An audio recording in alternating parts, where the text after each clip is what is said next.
அது போலி யானை. எத்தனை எதிரிகள் எந்த வடிவத்தில் வந்தாலும் தன்னுடைய தும்பிக்கையால் துவம்சம் செய்கிற யானையை எங்கள் கொடியில் பதிவு செய்தார். பூனையை கண்டாயோ பயப்படுகிறார்கள், யானையை கண்டால் என்ன செய்வார்கள்? அச்சத்தில் உரைத்து கிடக்கிறார். தளபதி தலைவர் விஜய் அவர்களை பெயரை சொல்லி பேசவே அவர்களுக்கு மனம் இல்லை. தாதை படையா அவர் பேசுகிறார். எங்காவது குழாய்களில் தண்ணீர் குடிக்க உடனடியாக நீங்கள் அனுப்புகிறார். அங்கேதான் தாதமடையாக என் சகோதரி பேசுவார்.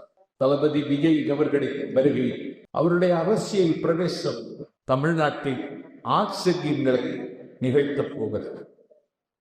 தமிழ்நாட்டில் அதிக மக்கள் தொகை கொண்ட தொகுதி இந்த சோழிங்கநல்லூர் தொகுதி. அதிக மக்கள் தொகை கொண்ட தொகுதி மட்டுமல்ல, சாவைக்காவில் வெற்றி பட்டியலில் முதல் இடத்தில் இருக்கிற கோடிகை இந்த கோடிகை தான். குறைந்த விலை, நிறைந்த தரம், தங்கள் தேவைகள் அனைத்தும் ஒரே இடத்தில். ஜெயச்சந்திரன்